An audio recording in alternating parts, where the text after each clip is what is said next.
প্রিয় দর্শক আসসালামু আলাইকুম। আমি ডক্টর বজলুর রহিম রিপন আপনাদের সবাইকে জানাচ্ছি শুভেচ্ছা। প্রিয় দর্শক, আপনারা যারা দীর্ঘ সময় বসে কাজ করার কারণে, বিশেষ করে দীর্ঘ সময় বসে মোবাইল অপারেটিং বা কম্পিউটার ব্যবহার করার কারণে বা কোনো অফিস জব করার কারণে যদি ঘাড়ের এই পাশ দিয়ে অনেক সময় স্টিফ হয়ে যায়, ব্যথা হয়, তাদের জন্য জাস্ট ৩ টি এক্সারসাইজ খুবই সিম্পল, নিয়মিত করবেন। আশা রাখি আপনার এই ধরনের ব্যথা চলে যাবে। প্রথম এক্সারসাইজটি করার জন্য এভাবে সোজা হয়ে বসবেন ঘাড়টি। জাস্ট সিম্পলি এরকম ডান দিকে ঘোরাবেন, ৫ সেকেন্ড ধরে রাখবেন, আবার বাম দিকে ঘোরাবেন। এইভাবে ৩ থেকে ৪ বার এই ব্যায়ামটি করবেন।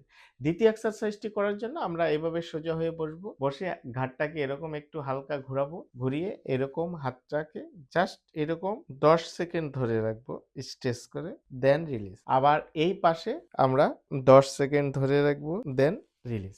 লাস্ট আমরা 3rd নাম্বার যে এক্সারসাইজটা, এভাবে বসে আস্তে, আস্তে আমরা শোল্ডারকে এরকম মুভ করব ৫ থেকে ৬ বার।